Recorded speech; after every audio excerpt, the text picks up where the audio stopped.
All right, good afternoon, everyone. Welcome to Perspectives. We look forward every Sabbath, not only for Bible class, which is amazing, amazing, but we look forward also to Perspectives, which is just a wonderful time to just relax, let your hair down, take your shoes off, so to speak, and share your thoughts and listen to other people's thoughts and just get some interesting information that is being shared on this platform. So we're here back here at Perspectives every week. For the last year or so, we have had a program at this time in the afternoon, going evening, and we are excited about this evening because we have a very, very special guest. I know he's here because I just spoke to him and I see him here somewhere. We'll get him on in a minute. And so we're going to start with a nice bit of music. And then after that, we're going to bring on our very special guest. You're going to love it. I'm going to ask you to get on your devices and call somebody wherever they are. Call them in Moscow. Call them, anywhere, Kingston. Call them in Los Angeles. Call them anywhere they are, somewhere in the country, in the island of St. Lucia, Antigua. Trinidad, you call them. Let's just have a great time for the next hour or so with our guest. And I will tell you who he is. Of course, you know who he is, but I'll formally introduce him in a minute. So let's listen to this music, and then we will bring on our special guest.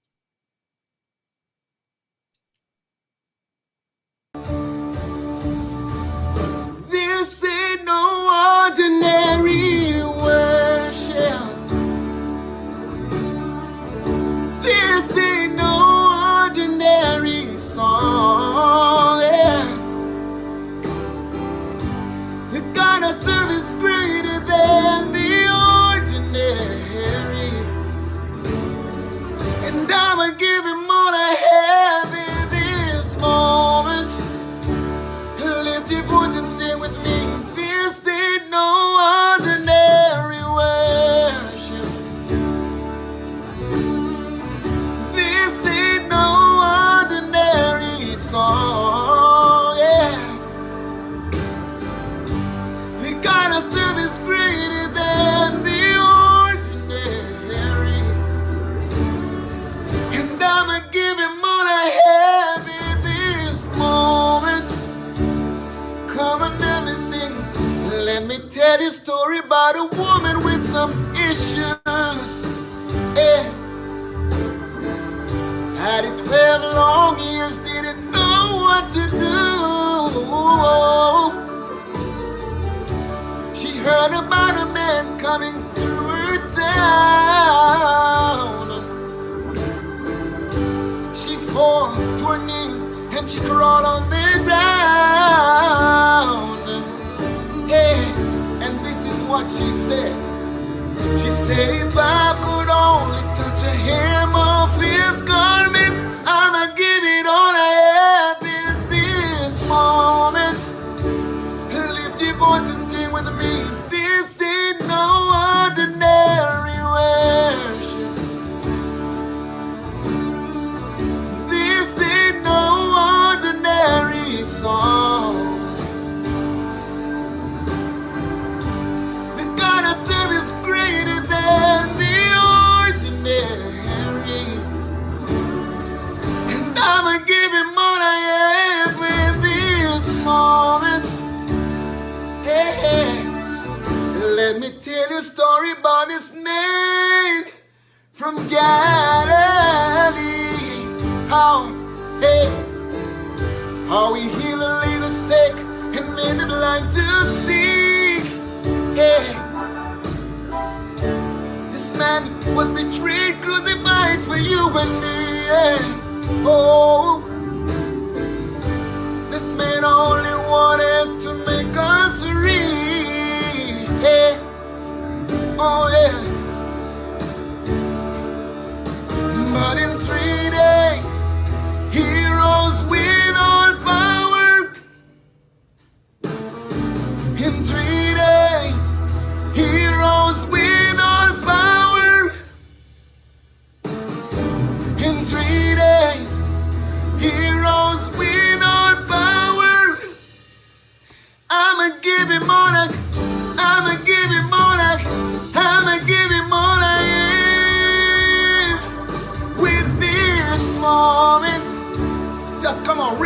hands and sing.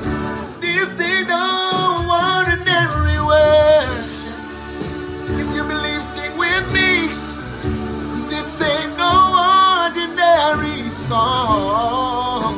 Hey, hey. The God we serve is greater than the ordinary. And I'ma give him all I have in this moment.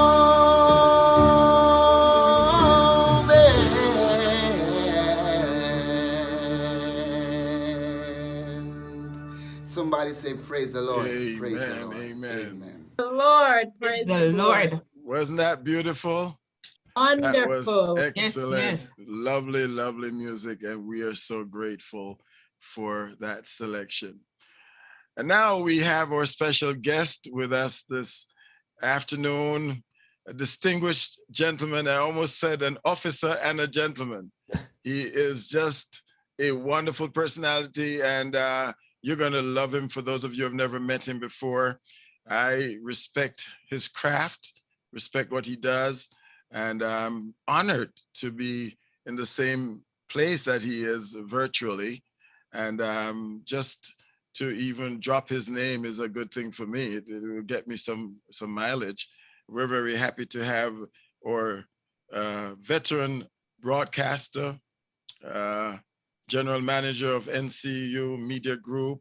We're very happy to have him with us. Welcome, Dr. Arnold Kelly. Welcome to this lovely platform.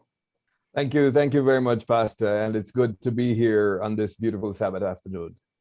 Man, you know, I really wanted to have you on the program, so I overlooked the fact that I'm not as handsome as you are and brought you on anyway. I overlooked that, because if I was going to use that as a yardstick to interview, I would not be here. I recognize that, but I just must say that maybe it will rub off on no, you're good. You're good. And by the way, I like your background. It's beautiful. It's lovely. The setting is excellent. We didn't talk about it, but we are wearing gray, some sort of gray, and I think we look pretty decent. See, right. I mean, so we're looking good. And yeah. You like my background, and my background has a lot to do with my background. If you get where I'm going. My background has a lot to do with my background. See, what you're looking at there is the house I grew up in. Wow. Yes, wow. That's a picture of the house I grew up in. Actually, it was there was a smaller house before, you know, right behind it. And then this is the newer one that was built when I was probably in primary school. Right. And yeah, so lots of memories right there. Yes. So, I mean, those of us who may have just seen you when you got much more, you know, I want to say it this way, got much more mileage on your anatomical vehicle. They may have thought that you were born, you know, in King's house, because you have rubbed shoulders with so many kings. They wouldn't know that you had a very humble beginning, you know, almost much like Jesus did. You know, and that's the thing, you know, being born with gold spoon in the mouth and all that, that's the kind of story that most people would probably imagine when they see someone in public life. But for me, and I say for us, because I mean, I know you're familiar with my sister, Dr. Grace Kelly. Oh, yes. And yes, and well, as a matter of fact, you know the family very well, because you were there when your dad was with us as pastor many years ago. Yes. And we grew up, and one of the way I like to say it is, we were poor, but we didn't know it. We didn't know that we were poor, because we were not much different in terms of what we had when it came to people who lived close to us. So it wasn't unusual for a neighbor to come by just to, you know, to borrow a few sticks of matches, or, you know, or for us to go next door with a piece of paper and say, look, we run out of salt, right. You know, simple things like those. Yeah. You know, so, and I'm not exaggerating, these things really happened. And it didn't seem anything out of the ordinary. We would walk for, well, we had a place we would go to get water, like for washing and so on. I mean, and that would be just up the road and you walk with your pan on your head. But when you want drinking water, you go to Parkin, which is probably a mile from the house, and you come back with it on your head. And we all did that. We traveled we went to a place we called Parkin, and, you know, in the bush to get firewood, you know, stuff like that. So that's where we started. You know, in Maroontown, St. James, and I like to put it this way: in Maroontown, St. James, a few chains from John Crocliffe. John Crocliffe. John Crocliffe, yes. That's interesting. So you didn't say you're a Maroon, but you lived close to them if you were not one. Well, yeah, my parents actually had roots elsewhere too. So we can't claim that we are totally from the area. My father's from Westmoreland, you know, and my mother's folks would have been more so from that side, and Clarendon and so on. Right. But yes, so we grew up and we learned a lot about what was happening in the area before our time, and in more recent times, we began to understand a little more about the Maroon history and the important part that part of Maroontown played in the process, because, you know, the treaty was signed closer to there. Yes. Correct. And that is like, if many people have it a little bit, many people get confused when they talk about Maroontown, but the Maroontown in St. James is separate and apart from the Maroontown in a compound. Yes, they're connected, but not, they're different, right? So the one in Maroontown, where I'm from, was what was known originally as Trelawney Town. Wow. So if you're reading the history and you come across Trelawney, that would be our, yes. So, yeah, so they named it that way, maybe because of some of the influence of the Maroons, but it doesn't mean that they were really, that was not. No, it was, a lot took place there in terms of. That was not the only place though. Living there, and a lot of the activities that we read about would have taken place there. Also at a compound. But when you say Maroontown, people normally go straight to a compound. Right. You know, which is a different, which we did go to as because when they have the celebrations on the 6th of January, if you, depending on where you are in our Maroontown, you can hear the music coming over the hills. So it's interesting that you started out in a very humble place, a humble situation, but what you don't know won't hurt you. So you didn't know about some of the affluence and that other people enjoyed, and the big this and the big this and the big city and so on. That was not your exposure at that time till later on, but that place that you lived in was home, and home is where everything is. Like the old adage, be it ever so humble. Yes, there's no place like home. And I'm happy you said that, because within the district, we had one or two families who, for instance, for us, a family having a radio and or a fridge, you know, it's like, that's what we considered to be like, oh man, that's an accomplishment. I mean, when I was very small, that is, you know, you grow up and then you realize, well, you know, these are things that you see everywhere else, you know, as you start to look outside. But one of the things that happened for me was that in basic school, I attended basic school with a lady called Miss Jolly Basic School. Anybody who is from that area or who have been to that area will know of Miss Jolly. And we went to school there. As a matter of fact, I started even before I should have, because my mom was working with the banana boxing plant, and she didn't have anyone to stay with me. So I would go to school with my elder brothers and sisters. And what was happening is that I started to absorb the information so fast, even faster than some of those who were of age to go to school. That's what I'm told. It got to the stage where the teacher was very concerned about that and said, look, I am not sure if it is so good for him to be, you know, getting so much advanced information at his age.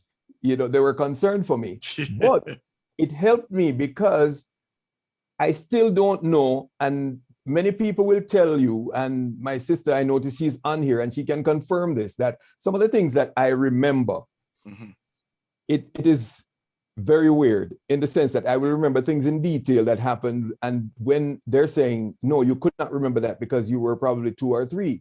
And when I go into further detail, they say, but yeah, that's exactly what happened. You know, when I went to school, the first day I could write and I attempted to spell my name and I spelt it O-R-N-A-L. And the teacher corrected me. And I felt so bad because I said, but I don't know how I could get this wrong.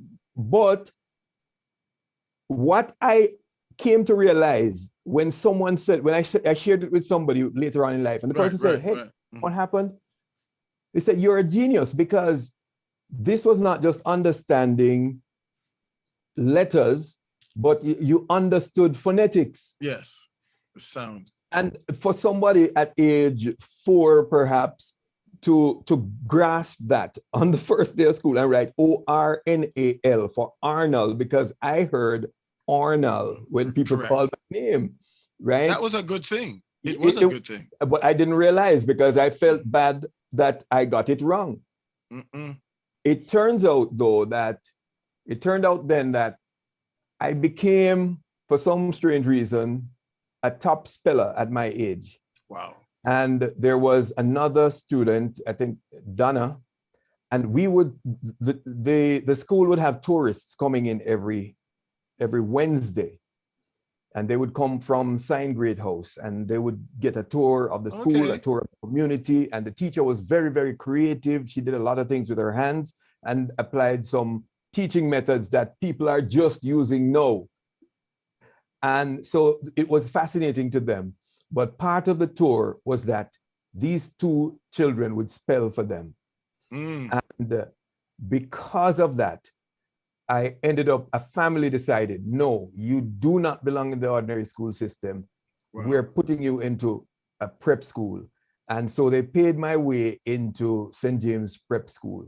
Wow. And that was culture shock for me because I was now interacting with people who, well, yes, some of them looked like me, but it was a totally different mindset. And I was somewhat lost in the system because these were students who were, you know, doctors' children, lawyers' children, or they were either white or Chinese, you know, and so I was lost in that.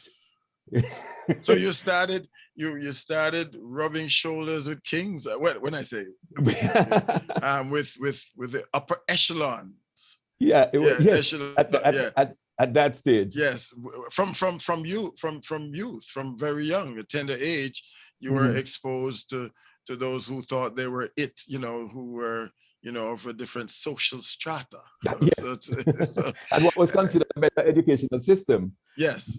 Interestingly, though, while I kept my scores at you know, an acceptable level, it wasn't until I got, and I'm going to use a word right here that will probably make people laugh right now and say, how could you make something like that happen?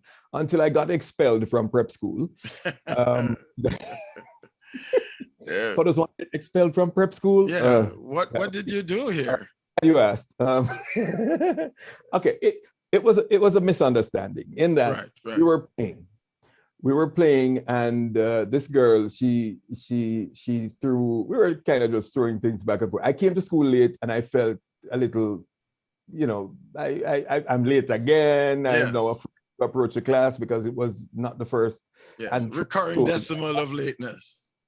Yes, I got into town on time, but I had a bad habit of, I would just walk, just walk a long route and just look around and scenic tour. Which was a bad thing. Yeah. But I got there late. And I was outside, so I was looking to go in, and I was kind of dodging back and forth. And the girl, she saw me, and she came out, and she's like, go in class and whatever. So she was coming back, and she picked up something, and she threw it at me. And but it was all a joke. And I had a small bottle of glue. It was I don't know if you remember those. It's National. It's round. I don't know the exact one, it is almost like a teddy bear. Yeah. And it had this the top that you'd squeeze, right? Mm-hmm. It's sealed, it's brand new. So she ran towards the bathroom. So my thing was, okay, this thing is gonna bounce. So I'm gonna throw it, hit the wall, and then it will bounce off and frighten her. Yeah. Well, sadly, it burst open. Whoa. And there was glue all over her. Whoa. And it didn't matter how I wanted to explain that. I ended up getting expelled from prep school. When that happened, though, and you might find it strange that I say this, it was probably one of the best things that happened to me. Right. Because I was then sent to Malden Primary.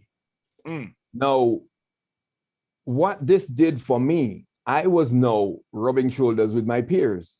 Right. So before, there were a number of my friends who would probably look at me as some kind of an aristocrat because I'm going to school, obeying my God, school. No, in those days, it was ordinary and okay for a student to go to school, whether he had shoes or not. Right. And even though I had shoes, I felt good now that I could go to school barefooted like my friends, so they can see that I am just like you. And and it might sound ridiculous to some people, but yes, I did that. And we went. You wanted to belong. Say it again. You wanted to belong. Right. Yeah, because I felt like you're above. Yeah. So many of the youngsters thought that, because I was going to another school, which was considered to be a better school, I would be thinking of myself as better, but it was not there. It was in their minds. And it's funny, that was where the information that was taught in prep school started coming out. And so I quickly moved, to, within the top tier, of the students. And so the following year, when the common entrance results came out, there was no surprise that I passed. That even though I was struggling somewhat in what was considered the better school system. Right. But at that time, I think you took it easy. You took your foot off the accelerator for a little while, because that was not your motivating thing. That didn't motivate you too much at that time until later on. After the glue, then you had some clue. You like that? After the glue, I had some clue. You had a clue, like as to what you really needed to work on. So do you remember this word? I don't know if they use it during your time, risto. Risto. Oh yeah. Yes. So I think you're a risto. I got that. Risto. You're a risto boy, sophisticated, and they treated you different. You had to watch your back. Yeah. Because, out of jealousy, you don't know what people do when they think that you're in a different class, especially upper class, upper class. Yeah, so that's interesting. So your beginning, your beginnings, I can put an S on that. That's also good. Really encompasses a wonderful landscape of activity, because there was no Savannah Lamar in it. There was no level ground. It was valley, hill, all kind of stuff going on in your life. It was up and down and all over the place. But the thing is, like a good rodeo, you did a good job, because you were able to come out unscathed, so much so that now you've taken your examination and you're at the top. You're now ready to choose a school to which to go. So I ended up going to Cornwall College, which was my school of choice. Right, and wait, before you talk about Cornwall, I'm coming back to Cornwall, because I'll tell you a little about Cornwall that I knew. Not much, but I used to be in Montego Bay, so I know a little bit. But before that, how did you, was there mom and dad, or just mom, or just dad? Yeah, mom and dad. What was it? Mom and dad. Yes, my mother and father. My father, he would be out in the wilderness because he was cutting trees. You know, that was his profession. And so sometimes I would take pride in going out there, and, you know, I couldn't, to be honest, my brothers and sisters, they think, well, they think of me as the pet. And as my mother's pet. And so I would, in all honesty, I did get, you know, the lighter part of the work, but I'm the last one, by the way. And it was a very interesting dynamic. Is that what you call wash belly? Four boys. Do they talk about wash belly? Wash belly. Is that what it is? Yes. All right, tell us about it. Yeah, that's interesting. It was interesting growing up like that because, you know, I was the last of I guess when anything went wrong, you know, and if everybody was going to get the kind of beating that comes down the line, sometimes by the time it got to me, you know, it would, you know, not much of anything. It would wither away. Yeah. But I did get a chance, and I really looked forward to on many occasions to go and do some of the things that they were doing. So we would have to carry bananas on our heads. We'd have to go, as I mentioned before, we go into parking and other places to look wood, you know, for fire. I mean, we didn't have a gas stove, a coal stove, or even a kerosene oil stove until wood stove. Probably when I was about 10 or 12. Right. You know. But Arnold, they don't know, some of these people here. Most people don't know these things. Yeah, not only that, they in America, they forget everything and don't realize that the best tasting food was cooked on the on the wood fire. Yeah, man, that's amazing. We have to figure it out one day, Arnold. But you can't beat the flavor. Yes, smoke. That's true. That's true, and I've heard many people say that. Yes. You know, but going through that, you know, we learned a lot, and it also helped us when it came on to physical activity. I hear people all the time asking questions about Jamaicans and or athletes and what's their secret and all of that. But you know, we normally, because many of us don't have the money to buy the expensive stuff, we eat better than most people. And the fact that we don't have cars to take us from here when we're taking a 2-mile journey down the road, we'd have to walk. And so because of that, the physical side is also up. Yes. So no wonder. I mean, why is anybody surprised that Jamaicans have some of the best athletes? Because we had to work. Yes. So I'm coining something here. Something just came to my mind. You had organic exercise. Organic exercise. That's what I'm talking about. I've never heard that before, but it sounds good to me. Arnold, we can use this. Like it. Organic exercise, you know, no frills, no steroids, just organic, just a natural thing. Nice air, you know, easy walk, you know, and you know, amidst the very violent topography sometimes. You like that? Yes. Yeah, but you still got your exercise in and you saw the scenic route of every place you wanted to go. That was interesting. Yes.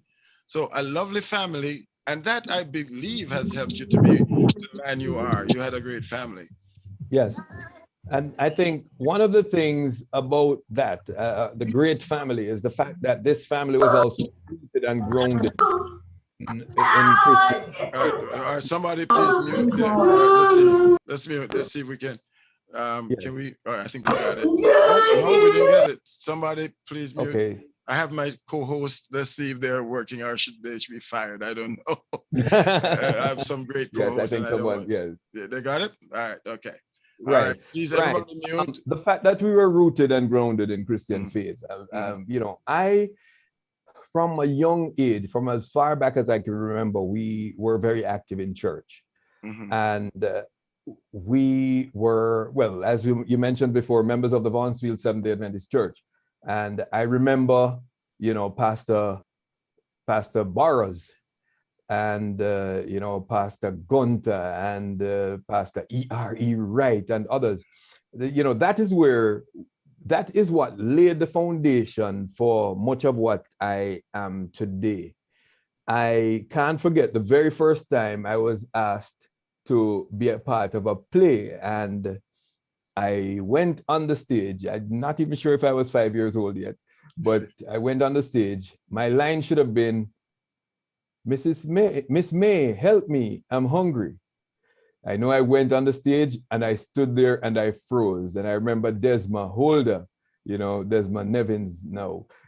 She said, she was trying, you're trying to say something, you're trying to say something.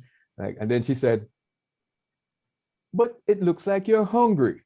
And the play went on. So I didn't say my line, but the play went on. Yeah, even amazing. Though I didn't do anything at that time, I believe that, you know, even that experience helped me, you know, to stand in front of an audience or a crowd or a congregation and to share, because right after that, I started singing in church. I started, you know, everybody used to do the morning watch and all that, but we started participating, and all of us as brothers and sisters, well, for the most part, and for much of our lives, we have been very active in church, which laid the foundation for, well, the public speaking side, and also for our faith, you know. So I'm happy for that. Right. So let's establish this, and then we're going to take a break and come back, and we're going to talk about having passed the common entrance. Is that what it is? Then yes. We're going to take it from there. So what I want to establish is, when did you become a part of some church or the Seventh-day Adventist church, whatever church it is? I'm not sure. So I want to just tell us a little about your exposure to religion or to church and worship, stuff like that. Well, okay. Well, I didn't talk to the midwife myself, but there's a saying that I was born in the church. Okay. I love that word. In the building. But yes, I was born in the church, and I became aware of being in church. As I will tell you, and as I said before, there are some things that happened in church when I was like 2 or 3 years old that I remembered and shared with my brothers and sisters, and they're like, no, you can't remember that because you were a baby. And like, yeah, but XYZ and so on and so on. And they're like, yeah, you're right. So yes, so I can't say when I started, but I know that it would have been from you could see my mother and understand. You knew you were in church. Yes, you're a church man. Yes, and I remember like when I was 4 or 5, I was singing on a regular basis. I would, like, as you say, you go up and sing, you know, singing, and then I started in the Pathfinder Club. Wow. And yes, I remember we used to meet as Pathfinders at a house. I think it was the Dally's house. We used to have meetings there. That's what I remember as a child. I don't remember that happening when we were teens, because by then we were meeting at church. Right. Yeah. But yes, from a very young age. I'm not a funny guy, but just because you said you were singing, I remember. You know, that old story. I won't tell the story, but I'm happy that the song that you were singing was not during the Christmas time, when we would have asked you to sing Silent Night. Then you wouldn't have to sing at all. No, my sister did that. you sing Silent Night, you're good. You know that. That's good. You don't have to say a word. You don't have to say a word. Yes. Yeah, Silent Night. And then Yulin, she has a poem that she does every now and again. It's called Not a Word. No, listen, we got to, you know, we got to do something together one day. You're a funny guy, and I love it. I love it. I'd love to be in the same room with you emceeing a program. We got to work on that down the road. We'll talk about that later. But we're going to take a little break, and before I take the break, I don't know if you heard this one. Since you're an MC, we compare notes about this young lady who was pregnant and was about to give birth, and they had to rush her to the hospital, and they rushed her to Cornell Regional or something like that. It doesn't matter where it is. And when they got up there, she was actually a PNP, you know. They said, well, we're going to take it to the labor ward. She said, no. I am PNP. I'm not going to the labor ward. You know, she was giving birth because she's not going to the Labor Ward. She's with the People's National Party, no way with the JLP. Anyway, so we're going to take a break. Let's listen to some music. We could drink some water, do whatever you want to do, and we'll come right back and we'll talk about. I got a little sorry list. Yeah. Oh, ooh, you get me jealous.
I enjoyed it.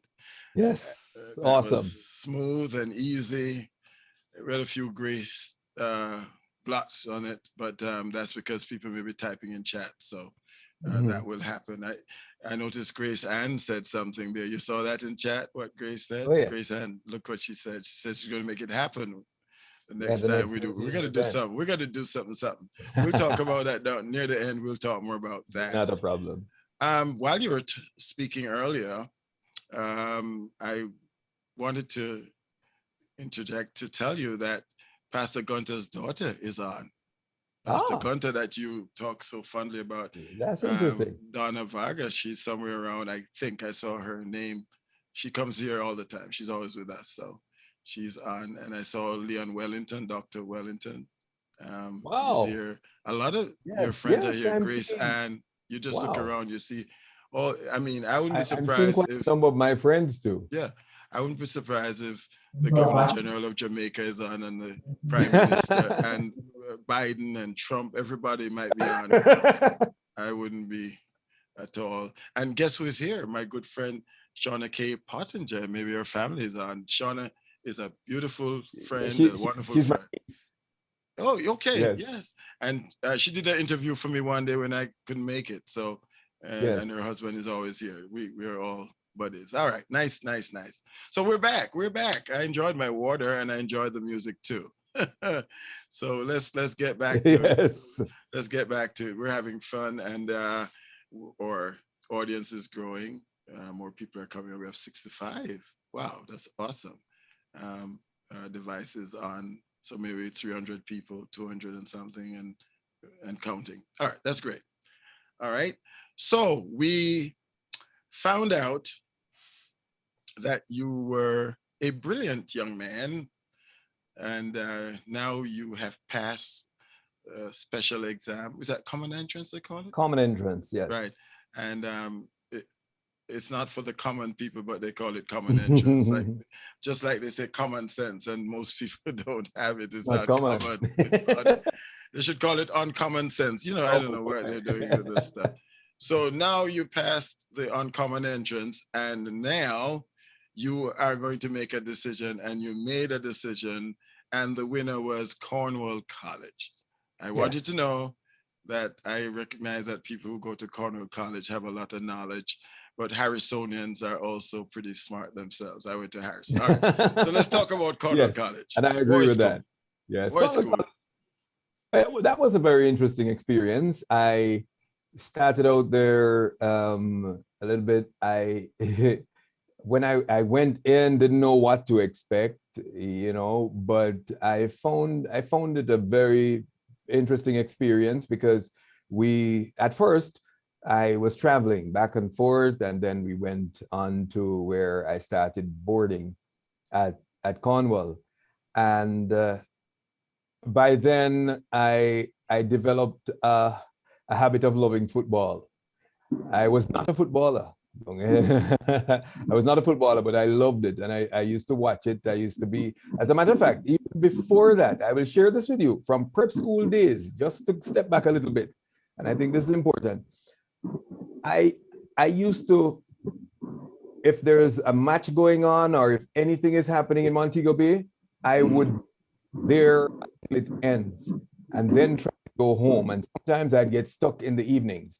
And I remember my mother, she had a hard time dealing with it. And one day she came to parent-teachers meeting, and she got up in the meeting and she made an appeal. She said, look, I don't know what to do. My son, he doesn't come home after school, and he doesn't get home until night. As a matter of fact, one night he was stuck and had to be at the police station, and Mr. Woolry, Class Woolry. Yeah, I know Class. They called and found that he was still in Mobile, he was still at work. And so when he was going home, he took me home like very late in the night.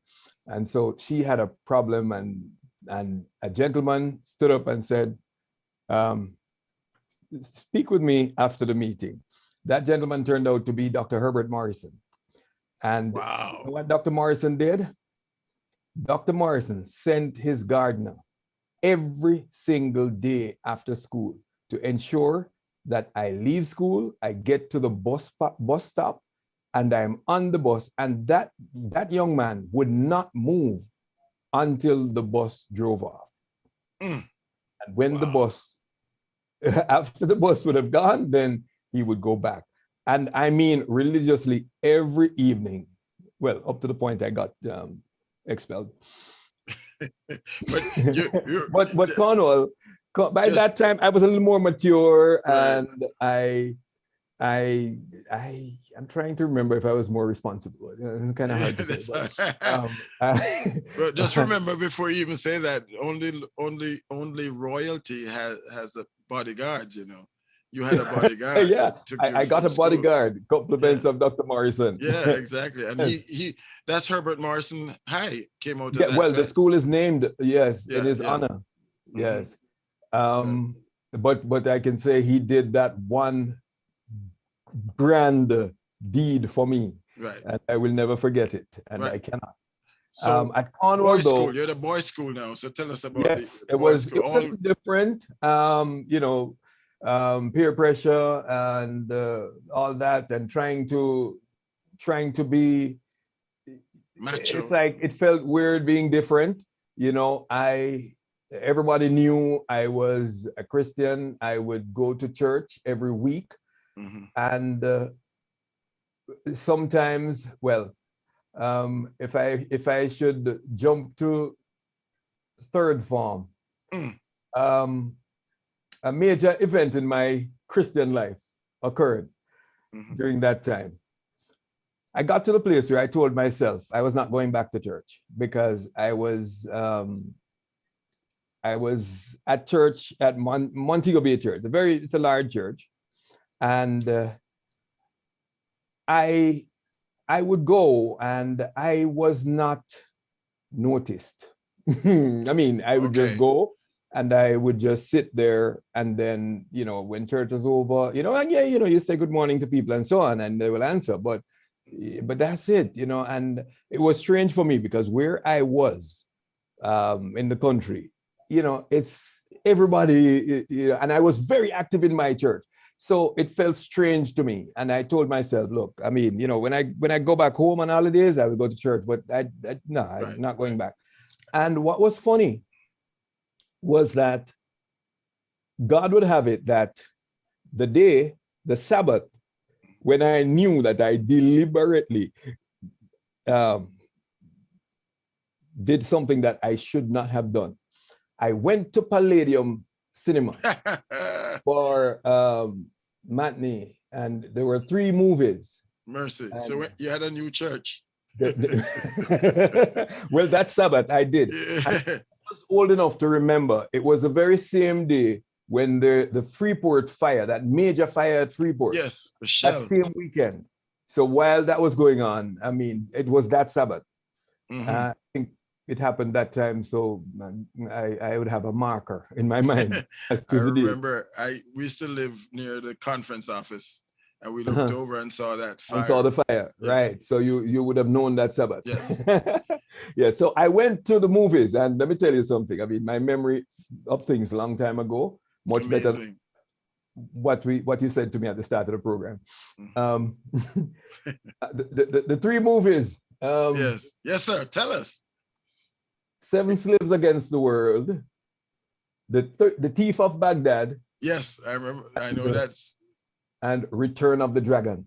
Wow, those are that's top shelf. You didn't go ordinary at all. You say if you're going to go, you're going to go big. It was a triple bill. Yes. Here's the thing: when the movies ended, I came out, and you know the area very well. Palladium is probably, I'd say, about 50 meters from the church gate. Right. The church is on the other side, and the movie theater is on this side. And I came out, and I stood there, and people were walking by, and I recognized many of them, but nobody even looked to say, hold on, but this youth not always come church. Why is he over there? Nobody. And I said to myself, you know something? I guess this confirms it. I don't need to go back there. Right. On my way up. Can you pause a moment there to just see if we can glean some lessons from what you just spoke about and you're speaking about, and that is that many people are lost in big churches, these mega churches, because we feel disconnected. Right. They're not involved. They don't. The only thing they care about is your W-2 in some of these churches and how much money you give, but they don't care about you as a person. They don't miss you. But when you go to smaller churches, sometimes you're more engaged, and if you're missing, somebody calls you. That's why small group ministry is so vital and pivotal. Yeah, and it wasn't so much that. I think it was just because I was quiet in church. But I still felt it, and it hurt. And so on my way back to Cornwall, I was walking back, and this thought was in my head, and it was so much in my head. If my mother ever knew where I go today, me dead. and you may translate for those who don't understand. If she was aware of if my mother knew where I was the last few hours, this Sabbath day, she would apply strokes of wisdom to the seat of your learning. Oh, hallelujah. Hallelujah. Right. So the thought was so strong in my head that I decided, look, I'm going up and I am putting on a church shirt and I'm going to AY. I don't even remember if it was AY yet or it was still MV, but well, I think it was AY. But I came back, and let me show you how God works. That evening, they announced social, and I decided to go. And at social, they said they were having a bunny eating contest. And so I am there watching, and, you know, people are, you know, gearing up, getting ready to go into this thing. And they were short of one person. And I decided, okay, you know what? Let me step up. So I went. Long and short of it, I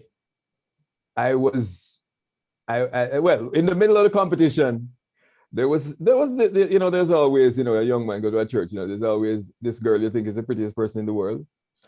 And when I when I got through the middle of the bun and looking around, I thought the gentleman beside me had finished, but his bun had fallen to the ground. You know, it was on a thing, you know, they had a plastic thing on the ground though, you know, so if it went on the ground, you would have to go down there for it.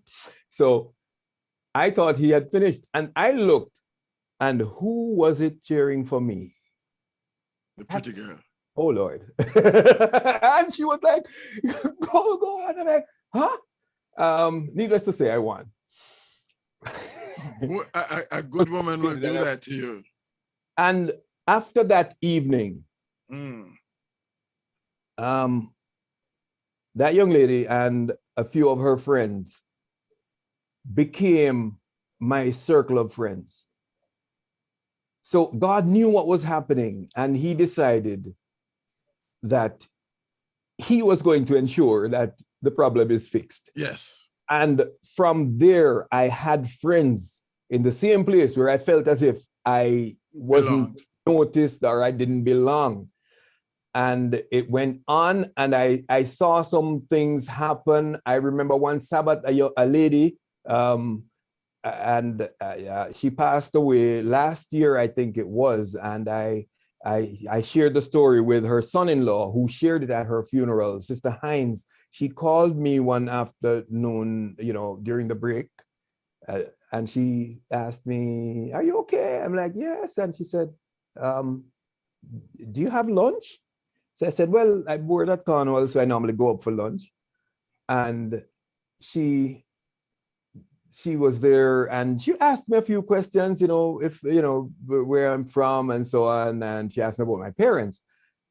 But all along, there was something she wanted to say to me, because you see, my toe was looking at her through the shoe. And she saw that as, you know, something that she was concerned about that. And she asked me, you know, she said, you know, she found, I don't remember exactly how she came to it, but she finally came to asking. And she said, "Would your parents be okay if I assist you with this?"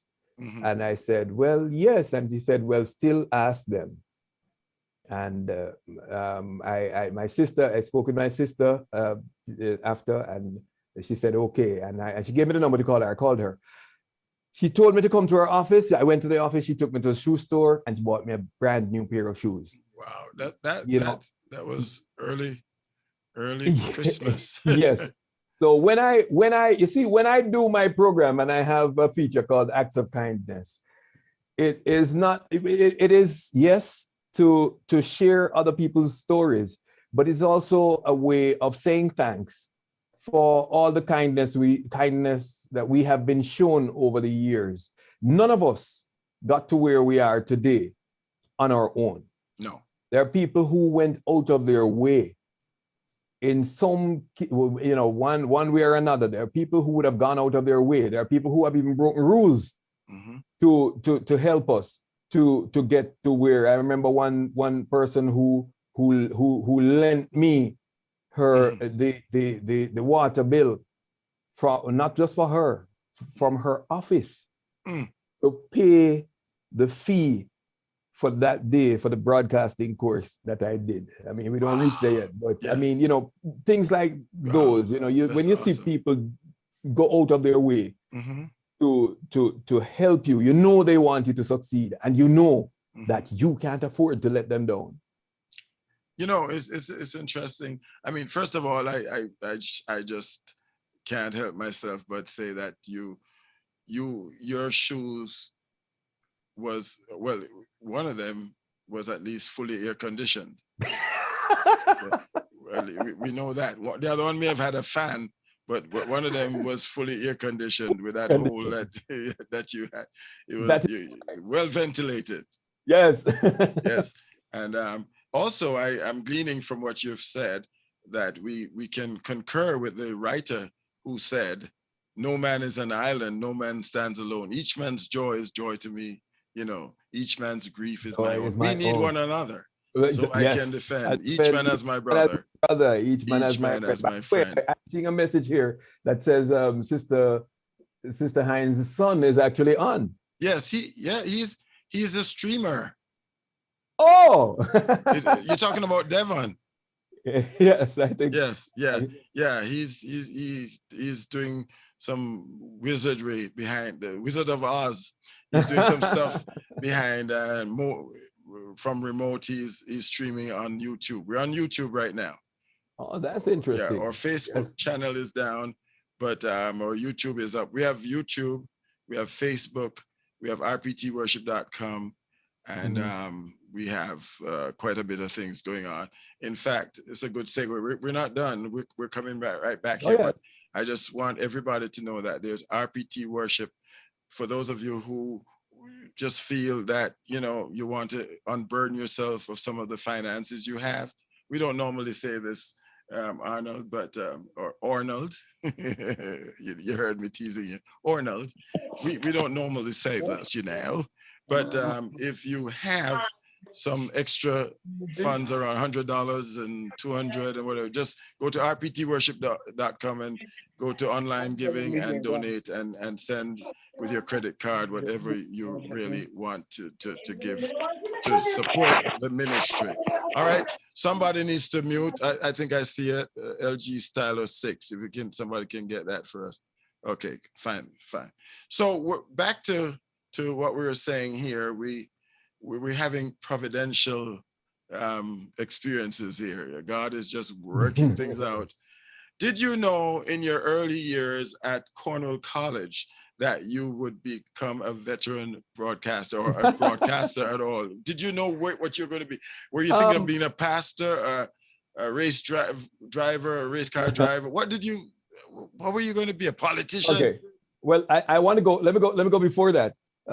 When I started thinking about what I wanted to be, that would have been in my very early years, and the influential figures around me would have been the pastors and the teachers.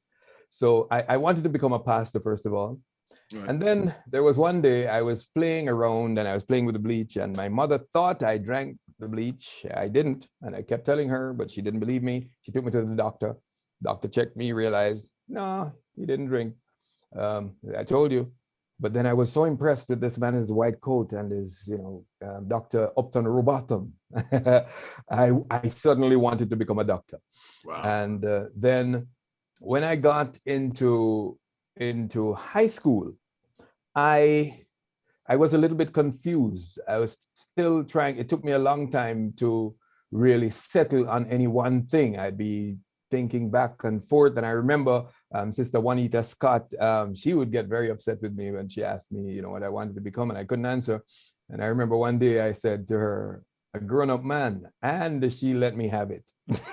And she's like, you need to take this thing more seriously, and so on. Well, it turns out that while in high school and attending the matches, I used to just watch when the broadcasting teams would show up.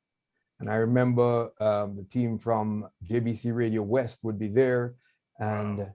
I was like, I want to do this. That's cool. I want to do this. And it's not just a matter of becoming a broadcaster. I wanted to go into sports. I wanted to do football commentary and race and all that. And it turned out that I started hanging around wherever there was a sporting event to see if I could get a chance to hold the microphone for a little bit. Didn't know what I was doing, but it you know, I guess people liked it. At the first occasion, I was at a place known as Garrison, and that is one of the main what would you say? One of the main sites in the Maroon history, in Maroon Town. Right. It's a football field when you're heading towards Flagstaff. And I was there, and there was this man, Mr. Young, Earl Young. He had a video camera, which I was seeing for the first time. I've always wondered how you get movies and how you know, but he had a video camera, and he was recording the game. And there was this guy with a microphone, and he was, you know, trying to do commentary, and I was there, and I was kind of, oh man, I'm pretty sure I could do better at this. So I started pulling closer and closer until I asked him whether I could try. And he gave me the mic. And after about 5 or 10 minutes, I felt, well, okay, I've had it long enough now. You know, he's the one doing it. I need to give it back to him. I gave it back to him, and he like, no, go on. Yeah, go on. And I did that. And Mr. Young asked me when he was going to do sports day at the Malden Secondary School, it was back then. Right. And I went and did that there. And, you know, I guess people liked what I did. And so I started getting a chance to be on the public address system at these events, and people started calling me and asking me to come. And that I think was where I cut my teeth on, you know. Wow, that's amazing. So you had not yet finished high school yet, though. So it was during right. That was like at the end of high school, close to the end. Just at the end of high school, and then you really started concretizing. You like that word, concretizing? Your thoughts about exactly what your career would be, yes, whatever you want it to be. I knew that's what I wanted to do, but I also knew something. What was that something? That it was impossible. That's what I told myself. It was impossible because one, I was not in Kingston, and that's where all the radio stations were, except for JBC Radio West. And when you think about it, you know, it's a boy, they're small and they only have a few people, so maybe I wouldn't get a chance to do anything there. And then I was also thinking that all radio announcers were trained abroad and, you know, all of that. And I'm like, there's no hope for that. So it's not going to happen. But I think what helped me was when I saw Aubrey Campbell, who was one of my schoolmates. He would have graduated by then, and he was working at JBC Radio West, and he was doing commentary on these football games, and I would hear him on the radio in the evenings. And I'm thinking, but he's from up the hill. I mean, halfway up the hill. And if he can do this, then there's somebody's pick me too. Chance that I could do that too. You ever hear that one? May somebody pick me? Me somebody pick me too. Yes. You know, and so that gave me a little bit of encouragement. And so I started trying to, you know, I was asking, I wasn't bold enough to just show up at the radio station to ask anybody anything. But how I ended up there is another story. Right, which we will come to in the last segment. Yes. But what we want to do, we're finishing high school. So we did the common entrance. We're finishing high school now. And we're going to talk a little about whatever you did after high school, you know. And we certainly will end with what happened to you a few weeks ago. That was marvelous. We can't tell them anything yet. That's our little secret. But you're just moving up the ladder methodically and with providential assistance. Is that a nice way to put it? Oh, well, I like that. Yes. And you are actually getting farther than you thought you would ever get to, Definitely. And that's just because of God. He is a marvelous, marvelous power in our lives and in your life especially. And Yes. Boy, Arnold, you are maybe a year's interview. I mean, we need like maybe a year to get into some of the things. We won't get that today, but we're just having fun with you, and it's good to be with a gentleman of your stature. We're going to take a little break, and when we come back, we'll finish up with Cornwall, and then we will see where we go from there. And any other little secret, anything juicy that you want to share with us, you can do it. If you don't have anything juicy, we will do without it. But I have some voracious people on this platform who like to know people business. I mean, I don't know to them. They just like people business. But that's, we will see how much we can give them. All right, let's listen to another lovely song. We chose some nice music for you this evening. So let's see.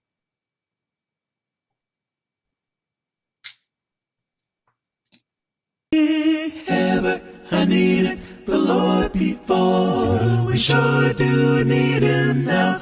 Oh, we sure do need Him now. Oh Lord, we sure do need Him now. Oh, if we ever, I needed the Lord before. We sure do need Him now. We need Him every day and every hour.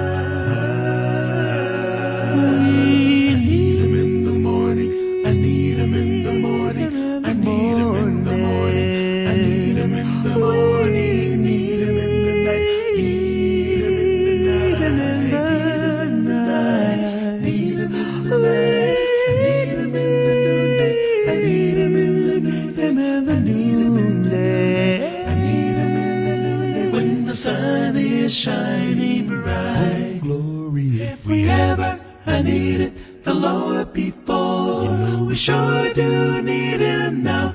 Oh, we sure do need Him now. Oh, Lord, we sure do need Him now. If we ever, I needed the Lord before. We sure do need Him now. We need Him every day and every hour. We need Him when we're happy. I need Him when we're happy. I need Him when we're happy. I need Him when we're happy. Need Him when we're sad. Need Him when we're sad. Need Him when we're sad. Need Him when we're sad. I need Him when we're burdened. I need Him when we're burdened. I need Him when we're burdened. I need Him when we're burdened, just to make your hearts feel glad. Oh, glory. If we ever, I needed the Lord before. We sure do need Him now. Oh, we sure do need Him now. Oh, Lord, we sure do need Him now. If we ever, I needed the Lord before. We sure do need Him now. We need Him every day and every hour.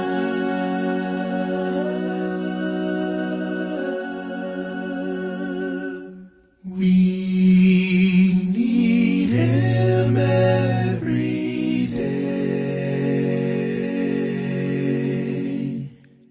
Need Him every hour.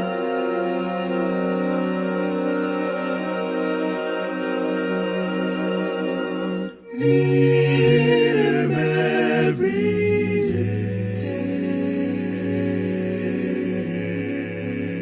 and every hour.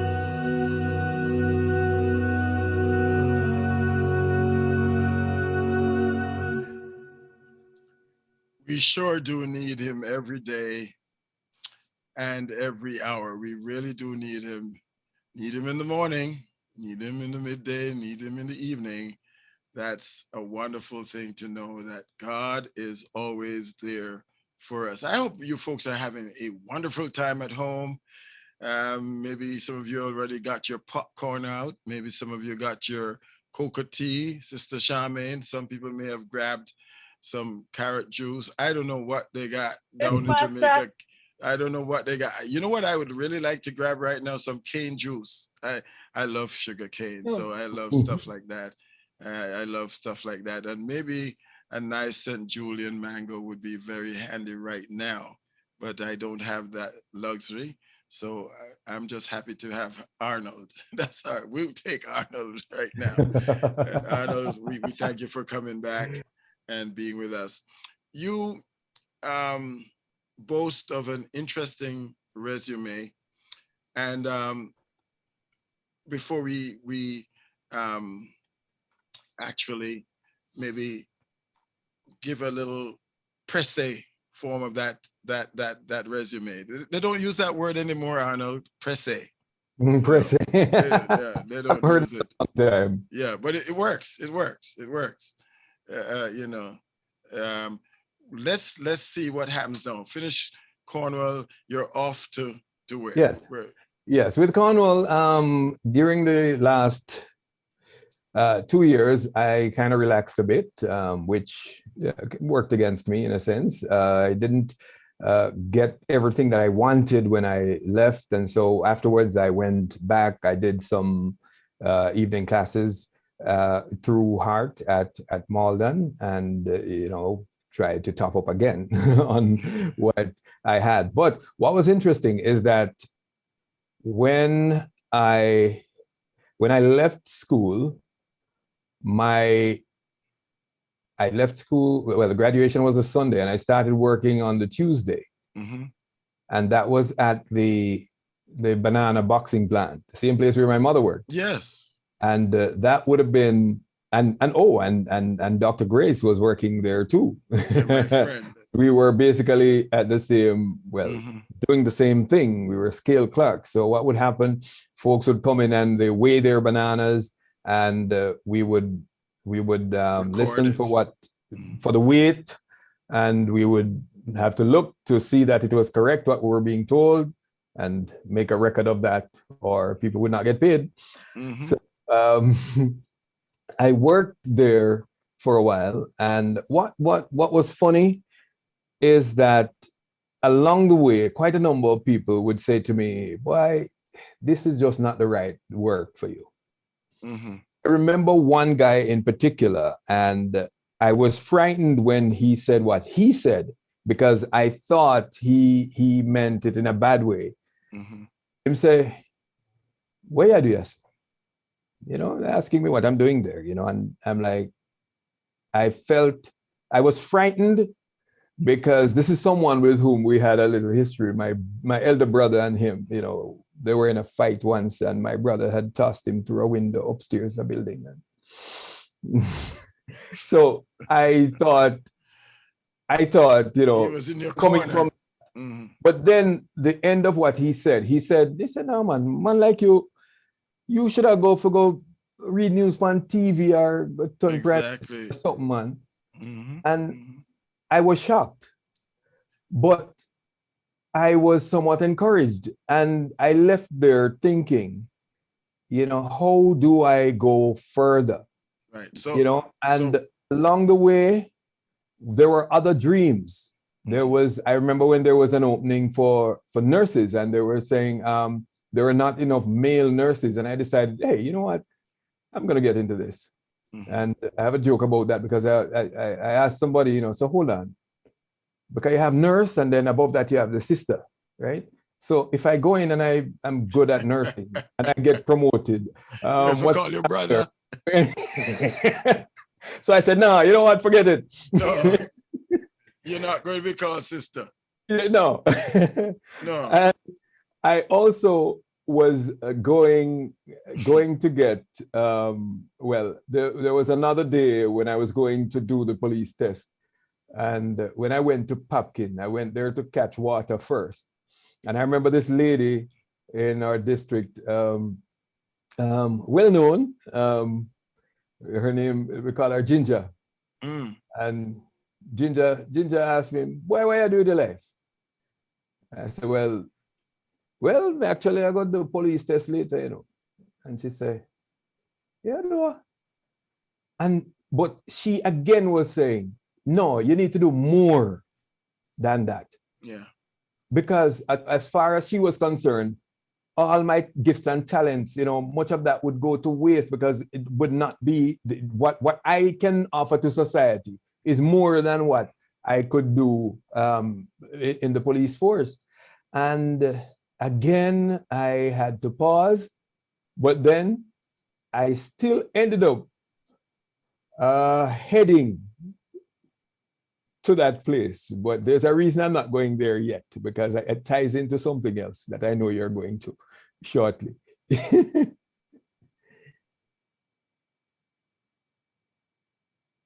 Oh, you're muted. It's interesting. Thank you. You had what we would call the "What Doest Thou" episode in your life. That's it. What doest thou here? Time of life, and it motivated you to go to a bigger, higher, better place. And sometimes we need to be jump started by something like that. We need that jump start. Somebody needs to kick us in a certain part of our anatomy that will make us recognize that,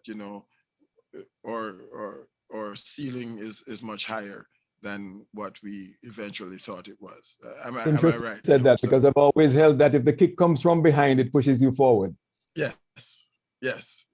I love that. I'll use that. Man, listen, I'm taking notes. I am taking notes. You have a lot of those lovely one-liners.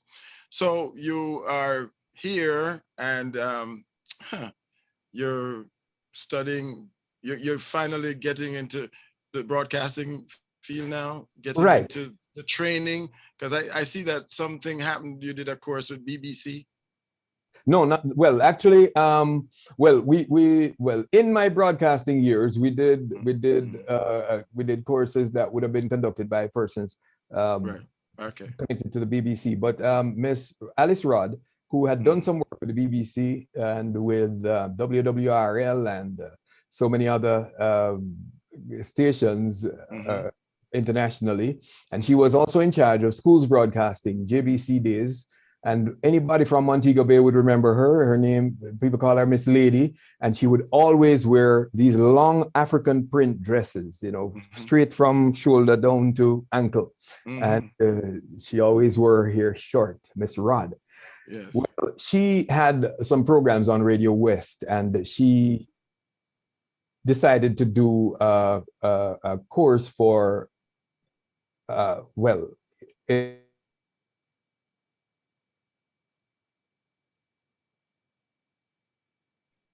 we're not hearing you right now. All right. We just missed you for a little quick minute. We'll get you. You said she decided, you decided to do a course or something like that. And we missed that. I'm not sure if you're hearing me. Yeah, I didn't hear you. You said you decided to do a course? Oh, okay. All right. So one evening I was hanging out with some friends, and this is something that I did a lot. I would hang out with them and we would sing. One of them was really good with the guitar, and the three of us would harmonize, and we would show up at like church functions, rallies, and all these places. Unfortunately, one of the three went the wrong side of the law and all of that. But we were there, and I heard something on the radio. The person said, so if you're interested in broadcasting, then you should be here tomorrow morning by whatever time. And I'm like, the guy was saying something, and I was saying to him, hold on. And he said, what is that? I said, no, it's all right. And I'm listening. And then he closed the door. So I missed another part of the announcement. So I didn't hear the full announcement. And it's a good thing I didn't hear the full announcement, because had I known that it was something that you'd have to go prepared to pay money and get ready to start, I probably would not have gone. Right. So even that, God orchestrated that I didn't hear the whole thing, because if I had heard, you would not show up. The cost, and back then $35 was a lot of money, and it's $35 for each session, and so I left and I walked down to the square. At that time, a friend of mine, Devon Farquharson, was working on a thing about the Maroon tour. And I was the one who designed the flyer and even the logo for the flyer and all of that. I used to do those things. Wow. I still do every now and again. Awesome. But I did the poster for him. And when I saw him, before I could say anything to him, he said to me, he said, but Kelly, tell me how much you charge for the thing, So I was like, why? I still don't know how much to charge. He said, all right. He took out $10 and he gave to me and he said, hold this and we work out the rest. I was so excited. So I told him, look, I'm glad because I needed some money to get to Montego Bay because I hear that, they're doing something for people who are interested in broadcasting. I ran, hop, skip, and jumped all the way to Vaughansfield. And I went to tell Sister Scott. And you know why, right? Because Sister Scott asked me what I wanted to become. And I told her a grown-up man. And she really, she was not pleased. So now that I'm seeing the opportunity to become what I wanted, to be, I was very excited. I went and I told her, and on my way there, I won't ever forget. I was passing this place. It was kind of a bar, but it was, they were playing a song, and it was Jimmy Cliff. You can get it if you really want. And it's like, I'm like, oh no, that's a clear message. And I went, told everybody what I was doing, and the next morning I showed up. I did not wait until the bus made its way down to Parade to get to the site. I came off the bus at Court and I ran all the way to the office. So by the time I got there, I was sweating and I was breathing heavily. And I pushed the door. And as Miss Rudd would describe it, she said, all when him reached the counter, the door still don't come back around yet. So I ran in and I said, I heard about this broadcasting, something about people who are interested in broadcasting. The lady said to me, but those are this is for the people who already registered. And I said, really? What? And I said, how do you register? And she told me how much it would cost and all that. Now, you know Montego Bay. For those who don't know, you can go on Google Maps and check it.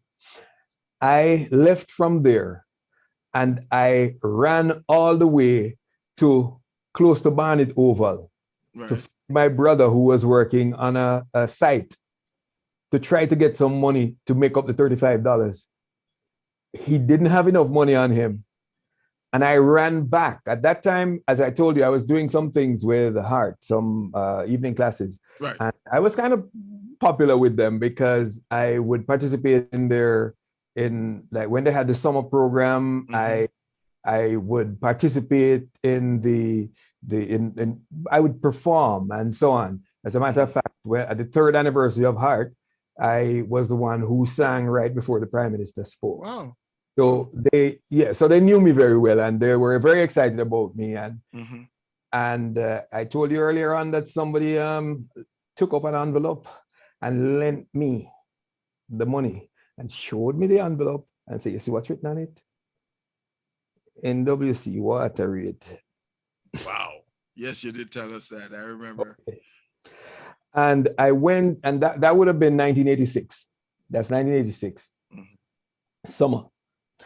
I went, and when I went back and I pushed the door and I went in, I didn't push it that hard this time.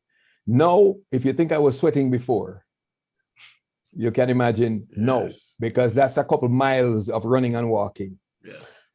And a couple years after, I asked Miss Rudd, because I came out of that kind of like her favorite student. And I asked her, I said, Miss Rudd, what was in your mind when I came in? Because I saw that look on her face. And she said, you're really asking me? And I said, yes. And she said, well, I tell you, when you came in, I said to Doreen, look here, we ask people to come, but we never ask for mad people. We never ask for mad people. So I'm like, I saw it. And she's like, yeah, but, and she laughed and she said, oh gosh, she said, Arnold, I'm sorry, because I said, no, you don't have to apologize, because the truth of the matter is that I probably would have felt the same way too, because I know I must have looked awful coming through the door. Right. And turns out we started out that day, the Monday, and we went through, I'm thinking whether it was 2 weeks, but we went through the time. And I felt I was so accomplished at the end, because she was kind of so surprised, one, at my use of English, and she felt that, well, okay, there's some work that you need to do with diction. And as a matter of fact, I'll tell you where I heard that word for the first time. I told you I sang at the function where the Prime Minister was speaking at the time, Mr. Siaga it was. And I went backstage where my clothes were. I left my clothes in a room to change in order to perform. And when I got back, I went to buy some food or something. And when I got back, the security guard told me I couldn't go in. I said, yeah, but my clothes are in there. And he said, well, Miss Ellington needed somewhere to relax before going on stage, and she's in there right now, and I can't send anybody to disturb her. So I said, Faye Ellington? He said, yes. I said, oh, because on one side, one part of my mind is like, oh man, how will I get my clothes? Another side, oh my goodness, here's an opportunity to meet a broadcaster at the national level. The great Faye. Yes. So I pleaded with him. He said, let me go and talk to her. He went, he talked to her, and he came back and he said, come. I went in and I didn't miss the opportunity. Oh, yeah. Now, that was before I would have done the course. So right. I didn't know for sure that I was going in, because remember, as I told you, I thought it was impossible. And I told her of my intentions. I told her what I wanted to do. And she said to me, he said, let me tell you something. If you get a chance, he said, even if it's to sweep the floor or to serve coffee, take the opportunity, go in and learn as much as you can, and people will see your talent. And when I remember being in her class a couple of years later at Carrimack, and I remember when I told her about it, she said, Arnold, I tell you the truth, I don't remember it, but I know that's exactly, it must be true, because that's exactly what I would have told you. Right. And, and that gave me the drive to say, I need to try and try hard to get in. And so that pushed me to go for it, even though I didn't have the money. I found ways of getting that money every day. And if that included walking back from there and going up what that hill now behind Tucker, up into Hampton. Yes. Where my father was in Kemshot area cutting trees to see if I could get some more money from him for the next day. Yes, I did that walk. Wow. I did that walk. That's awesome. So that is how I got in to do the course. Right. At the end of the course now, she asked me if I would like to participate on a program called What's Right with Teenagers. I was like, yes, I'm excited about that. I mean, come on. For me, I'm getting a chance to be on radio. Why not? And it turns out that the person who was going to be the co-host at the time was that, do you remember that girl from church I told you? Yes, the one that cheered you with the bun eating. Yes. Right. And yes. That was Debbie. Her name is Velda Cobb. Yes. And many people on here would remember her. She passed away a few years ago, but and so I was excited because I got to work closely with her. And we started the program, and I think she left, and we changed hosts and so on, but I stuck with it as a volunteer because I knew that it would open doors. But after a while, I realized that getting a job at that station, because it was small, it would be really difficult. Right. So I decided, I'm going to let this go. And so I left there and went to Clarendon to do photography with my brother, with your brother, which yeah, also involved videography. Mhm. You see, again, here's something else that would play into my future. Amazing. But I had no idea. And while there, Horace Brown, by the way, I should tell you, and many will know him. He is he has a lot. Sorry, he has a lot to do with the productions we see coming out of West Jamaica Conference these days. But Horace Brown, he was not an Adventist then, and he told me, he said, "Look," he said, "Mr. Kelly, I have to be honest with you. I can't hire you because being an Adventist, it's going to be hard because most of our major events take place on a Saturday. Mm-hmm. And with a small staff, it's just not going to work. I was disappointed, but I was happy that he opened up to me. I left, I went to Clarendon, and I was there with my brother. And when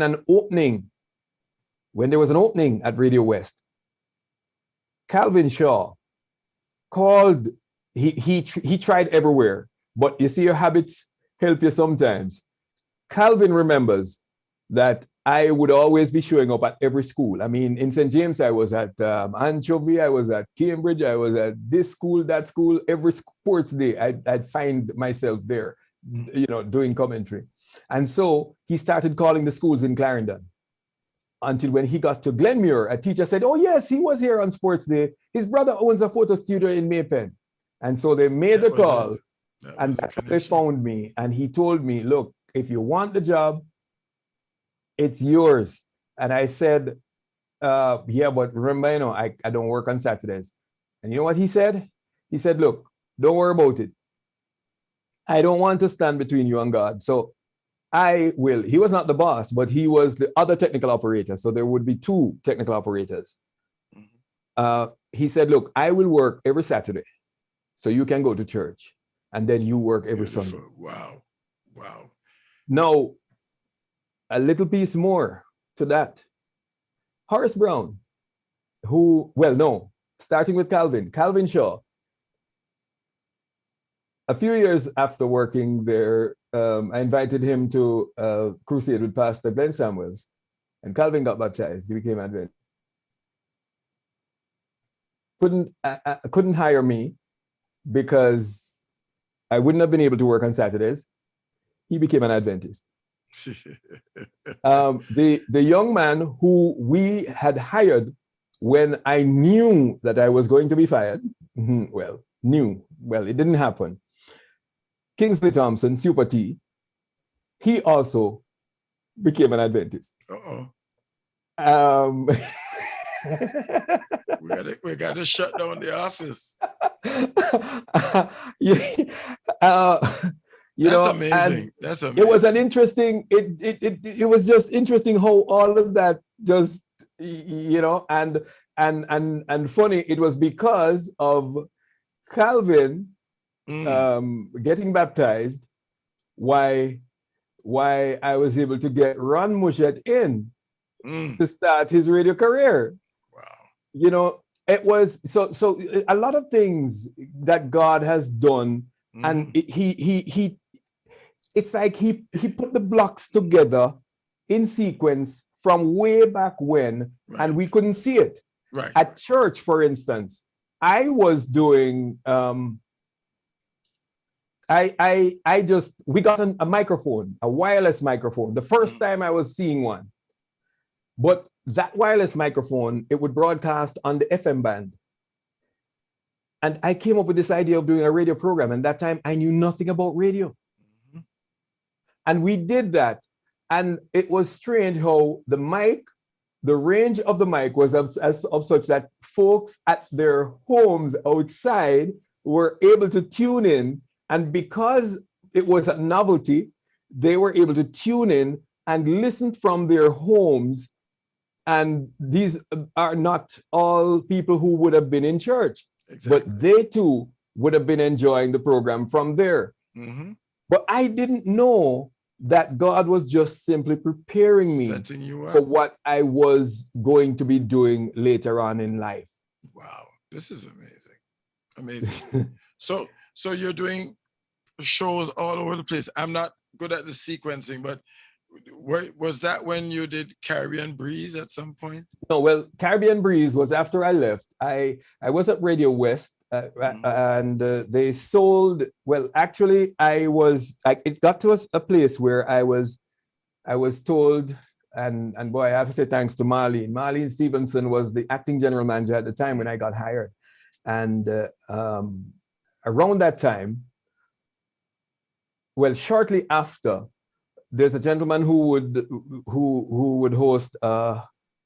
He had a 15-minute gospel program and a 15-minute country and western program, and he was migrating, and Marlene trusted me with doing those programs, and that kind of got me to the place now where I was actually producing and going on air with my own voice, doing my own program for What's Right with Teachers. It was something that was more written and produced by Alice Rod, you know, but I had a chance at this point to be producing programs for myself. At that time, I also did a comedy, a 5-minute comedy on Monday and Friday called Long John Short Tales.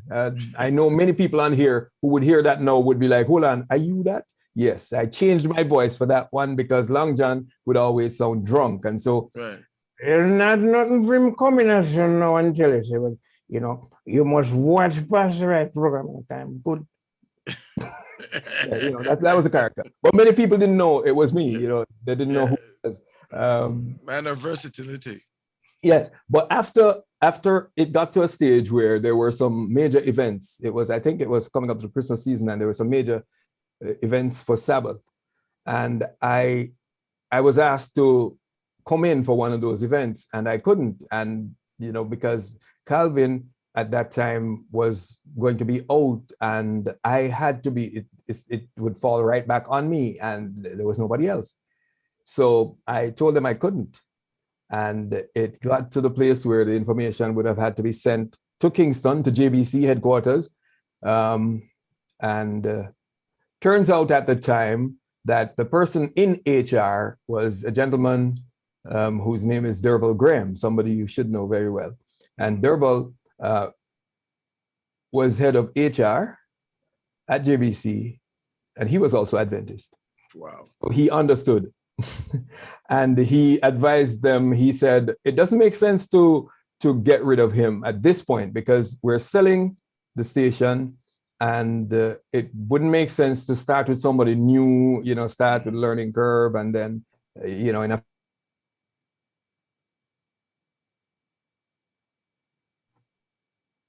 Yeah, we're not hearing you. Yeah, we just lost your sound for a minute. We lost your sound. Yeah, we're not hearing you, Arnold. Yeah, it's back now. It's coming back now. Oh, okay. Right. So he was saying clearly there was an understanding before. So, you know, let him remain. Right. So, when the new company takes over, if they feel that they, you know, they want him on board, then that's good. Right. It turns out the new company came on, and I wasn't just kept on board, but in an expanded role. And at that point, my program, instead of 2 15-minute programs, I ended up doing a 1-hour program on a Sunday morning, which was the first gospel music program on the station. And then afterwards, that was expanded. I was doing a 6-hour program on a Sunday. And at one point, I moved up to doing the morning show, the weekday morning show, after which I decided to move on. And that's how I left, and I went to Kingston, went working with Love 101. I did 12 years there. And that was an exciting experience too, because there I learned a lot, and I got to do so much more. So this organization, most of us grew up hearing a radio station coming in from Bonaire, a religious radio station. Yes, right? I remember, yes. Right, so they decided to put up a satellite to put in place a satellite service called Caribbean Gospel Network. And I was one of those selected to work with them to do a show. So that's where you see Caribbean Breeze and all that. And that show was being piped into the stations across the region. Wow. So we were in, I think there were about, 17 affiliate stations across the Caribbean. And that was a big one for me. But being in Kingston, I was also exposed to different areas of work in media. And I remember one of my friends there in Kingston, and Yvonne Chin. Yvonne, one day, she said to me, "Arnie, I don't know, but you," I don't know, well, that's what she calls me. Yes. Some people say that, yes. I don't know, but I don't know anybody else who can do so many things that you do and do them well. Right. And at the same time, it is unfortunate that if you show up somewhere tomorrow for a job, somebody who knows less and does less could take that job over you because they come with a document that you don't have. And she encouraged me to enroll at Carimac. And I decided, I'm going to do it. And I went. It was a great decision because, I learned a lot right there. And again, as I mentioned, I was, being, my lecturers included the late Dr. Agri Brown, Dr. Hopeton Dunn, Faye Ellington, and Dr. Sonia Gill, and so many others. And I came away from that with more of a love for the region, for the Caribbean. I think that's where that really got to a place where I knew I had to do something at a personal level. And I ended up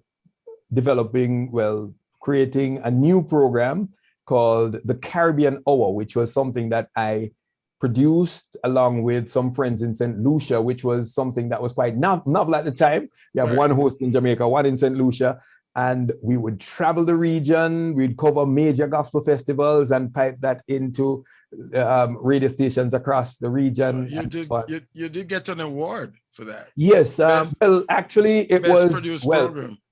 Right. Well, the best, I was, the program was nominated in the DBS awards for best produced program. Beautiful, that was in Dominica. And I was there to, and it's just amazing, the folks, how they rallied around us. The tourist boards across the region, they were excited about it. The Air Jamaica, BWIA, and those folks would work with us, and so we'd be able to make so really you would not find 2 months passing and I was not in another country. You must have enjoyed that.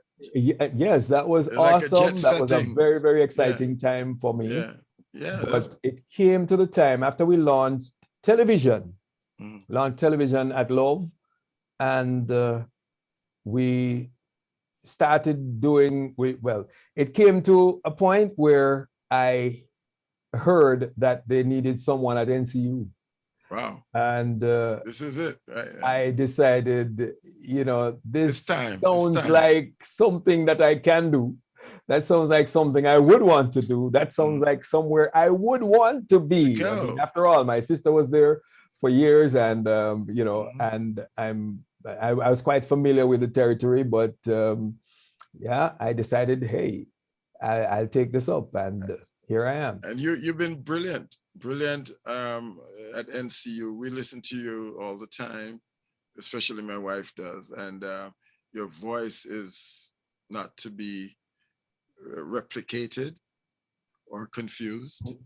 We know it's Arnold when we hear the voice, and you're being so articulate and brilliant in actually verbalizing your thoughts with lovely English, King's English, and being able to be picturesque in your descriptions, make you the creme de la creme of broadcasters in the world, I would say, because, you know, we don't recognize that even our little region that we would think was just a little Jamaica or Antigua or Dominica is a part of the world, and every area in the world has little areas. And when you compare and, you know, are on the stage with these other people, especially those of us from this region, or, you know, Jamaica, Trinidad, or so on, we compare very well with them, and we compete very well with them. So we are very proud of your accomplishments thus far. We're almost wrapping up, because I recognize that I made a mistake to book you for one time. That's a bad error. That's really, I'm embarrassed that I had such, you know, short sight, or, you know, myopic vision. And we have to definitely get you back, because there's so many things we need to talk about music. We need to talk about some of the other things you do, like photography. We want to talk about, you know, sports. We wanted, because I love sports too. You don't know that part about me, but I'm into music. I love sports. I used to play in college, and it's just nice when you're an MC and you're able to, you know, to command the audience. It's a nice feeling when you can engage them and spice up that very special function with some of the nuances and intricacies of great English that you are so capable at handling. So before we end, I must ask you about something that happened to you recently. And before we get to that, I want you, if you can help me highlight a few things, because you were a production manager, as you mentioned. You're also honored with the President's Award. Tell us a quick line on that. Okay. I'm not forgetting that. Yeah, for a number of years, I have been, and this is also through the Caribbean Hour, I've been asked to serve as a judge on the Marlin Awards, which is the Caribbean Gospel Music Awards. And even this year, right now, we are going through the nominations, well, through the entries for this year's awards. And the Marlin committee selected, well, they selected me for the President's Award, and that's that would have been, I don't know, 2010, thereabouts. And it means a lot. It meant a lot then, and it still means a lot right now, because, you know, you do the work that you do, and you're not doing it in order to get an award. You're doing it because the passion and for what you feel it will offer to the world, because you want to be able to reach people, to touch people's lives. But in the process, somebody takes notice and says, hey, you know, you are deserving of this. Then you don't run away from it. You accept it. You know, you accept it, and with gratitude and with humility. And in more recent times, the Emmett Global Theological Seminary, based in Atlanta, Georgia, decided to honor me with a Doctor of Sacred Music. I wanted you to touch that. You got to tell us about that. Yes. And you know, that came to me. That came as a surprise. I didn't see that coming from a mile. I didn't see it coming. But you know, Dr. Monica, who is the head of the seminary, she would have been observing my work for a long time. In fact, when she started out in radio here in Jamaica, I was one of the persons she spoke with, and I had encouraged her to go ahead, and she started out in Montego Bay, and then she went on to work at Love 101 for a while in the newsroom, and then she migrated and started doing some big things, you know. And so I'm trying to get used to the name, you know. So even when you called me earlier, you said Dr. Kelly, I'm like, okay, yes. Well, get used to it, because you're going to be called doctor for the rest of your life. I'm going to be leading the group where we're saying Dr. Kelly till everybody gets it, because people don't recognize that a lot of people get doctorates and, you know, they or obtain. Let me speak some great English here for my mom's sake. Yes. My mom taught me English. A lot of people are able to graduate with their doctorate degrees. They do the academic work, they do well, and they get the attention, and they also have the degree, but they don't really master their craft. They just study for it and they have that. And there are others who through experience have a doctorate. And it's that really matters, where your experience gives you that degree, but you just need to have it, was it quantified and recorded? And you have it recorded now because you have done enough to have 10 doctorates or more because of what you've done. So I have to commend you for the body of work. I was looking at your bio, and I am amazed at the plethora of things that you have been involved in, and how competent and how easy it has been for you in terms of your natural inclination to carry through on some of the things that you have embarked upon. So you are a legend. I am actually, Doc, humbled to be on the same court. If I was playing tennis, to be on the same platform now that we're on Zoom, I'm honored. I've had some increase in the palpitations of my heart when I thought about this, but I'm very, very happy that you consented to be with me here on this, and to be with RPT and all those who have come from hither and yon to share in this evening. I don't know if you recognize it, but a lot of individuals, a lot of people have come from all over just to watch this program. Yes, I'm looking at I'm looking at some of the names there, and you have Dr. Weir. Yes, she's on. You have your sister, who is my new friend. We work together so well every week. Dr. Grace Kelly, you name it, they're all here. I mean, those who are not here are not important. Oh boy. No, I'm just joking. I must pause to say hello to Cordelia. You know, when I was take your time and talk to whoever you wanted. Yes, when I was at Radio West, one of the things that I hated was just having to read the news, and I would do a horrible job of it when I just started. So I was so afraid of it, and I remember one day she just called me and set me straight. And I told myself, some pills are hard to swallow, so I swallowed that one, and I told myself, okay, you know what? I'm gonna work so hard. I told myself, I'm gonna work so hard at this that you'll never have to call me and say anything like that to me again. And I just want her to know that, yes, that encouragement, though harsh, it helped. You mean she actually kicked you from behind? Oh yes, she kicked me. Yes, and as I said, if the kick comes from behind, it pushes you forward. So that's amazing. There's so many other things we want to talk about. What we're gonna do, because I know there's more to say, but we won't be able to do it today because of time. But this is just an appetizer for next time. We're gonna come back with something. Next time we come on, maybe we'll do some music in between, like some nice songs, and talk about sing.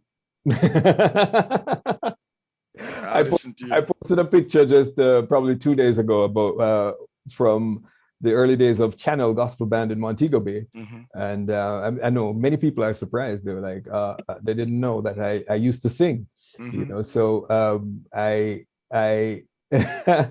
but yes, we had a band, and we sang, and those were great days, and already they're talking about reunion. So you never know. Pastor Jeremy Earl was one of our lead singers. I know Jeremy. Yes, he was one of our lead singers. Yeah. Yeah, we talked quite a bit. We have talked quite a bit in the past. You would remember the days when I was his pastor. I'm young, but I was his pastor, I think. All right, so at Granville. All right, so what we'll play the final. It's a piano duet. I hope I have it right. A piano duet. I'm a pianist, so I love music like that. I like all kind of music, but pianos are fun. And let's do that. And then when we come back, I'm going to ask you to give your final words and just tell them anything you want, is some final words of encouragement for young broadcasters, potential broadcasters. What are some tips you may want to leave with them, and maybe even a tip for me too? All right. All right. Bye, So, Andrew. all right. Let's listen to this piano duet, and then we'll end with final statement from you. I pray a very special way this evening that you will touch. Yeah, good.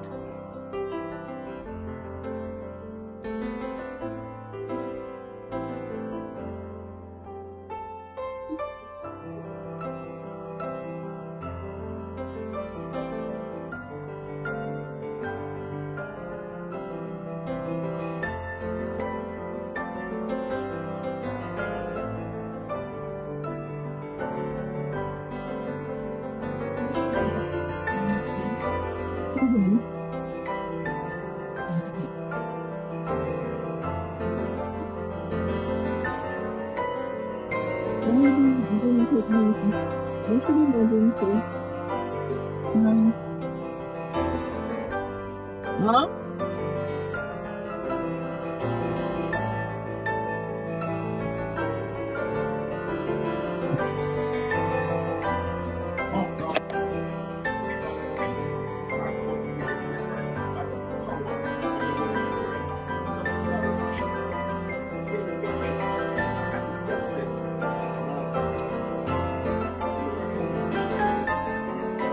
Zoom meeting 82.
Wasn't that beautiful? Great is thy faithfulness. I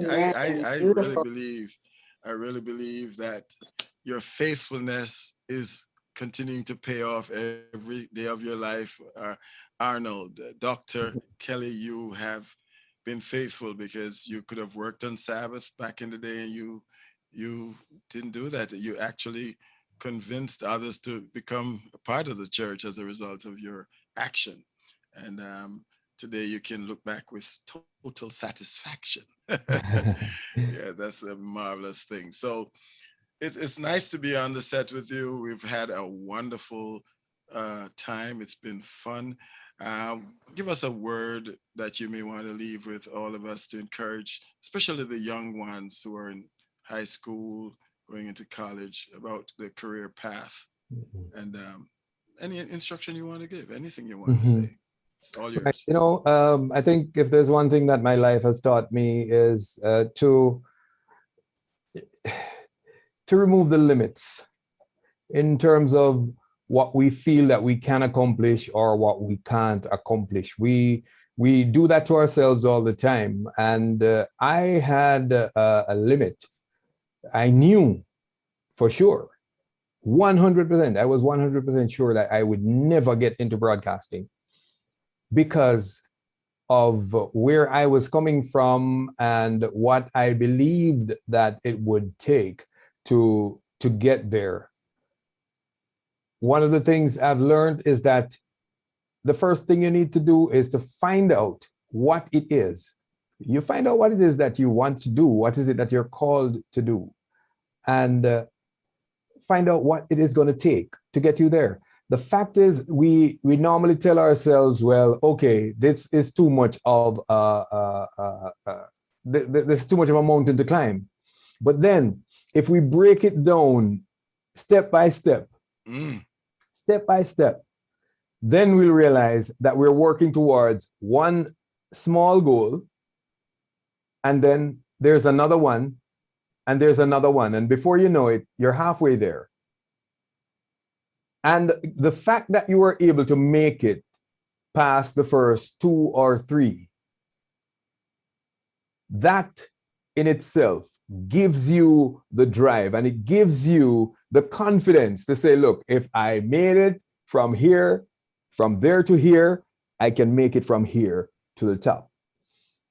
Beautiful. Take the limit off, because what you do when you it's like you're looking at it as impossible. But they have a little saying, what is it about how to eat an elephant?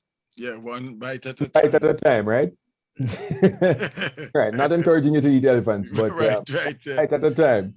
Yeah. You know, I must say that one of the things that makes me really happy is seeing persons excel, especially people who would have shown signs that they weren't going to. And to know that you were able to say a word, you were able to say something, or you were able to do something to help them to get from point A to point B. That gives me satisfaction. I came to Northern Caribbean University, and I was given the opportunity to work with quite a number of students. And right now I can tell you that across the media landscape in Jamaica, and not just in Jamaica, by the way, a lot of the people you see and hear on a daily basis, these are people who would have passed through the NCU Media Group and the Communications Department at Northern Caribbean University. And I would have had the opportunity to share with them, to work with them, to help them to hone their craft and to improve on what they have. And that, I believe, gives me so much satisfaction that it makes me, if ever I'm thinking, boy, I need to do something else, I think it holds you and says, boy, look, you have more to do. You have more to do even right here.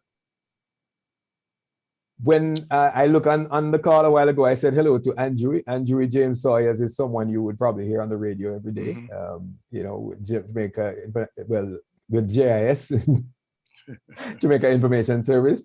And you have so many others, you know, Vashan Brown, Herman Green, you know, so many who would have passed through NCU. Right now, if you don't know this, your Adventist institution, our Adventist institution, NCU, has produced some of the top journalists, the award-winning journalists over the past couple of years.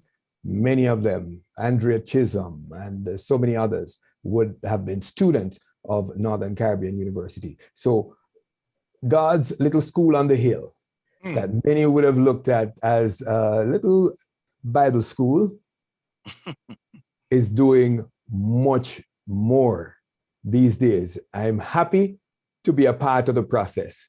And I want to encourage you, if you have children and you have the opportunity, get them into a good Christian Seventh-day Adventist institution. Some of you I know are in different parts of the world, but for those who are in Jamaica and you have your friends and your family in Jamaica, I encourage you. Seventh-day Adventist Christian education works. I mean, you know, and my two daughters, well, One didn't complete. She's now overseas. She migrated, so she's continuing elsewhere. But my second daughter, she did the communication course here. She worked with 1, 2, 3 media houses here in Jamaica before moving to Canada, where she is now studying. So I don't only talk about it.